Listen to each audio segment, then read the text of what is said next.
لقينا ام مسلم الله شاهد لقيناها تبكي ومخذوثه حبيبي اخوي. وبالها كله يمك الله يحفظك الله يخليك. فدول عمرك، وانت موصيهم وصيه بان لازم ينجمعون الخوات.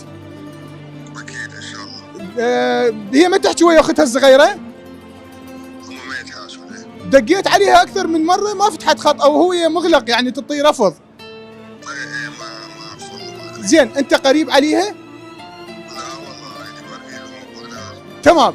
زين توعدنا بين ترجع الامور مثل قبل؟ والله انا حاولت بس ما ترجع صراحه.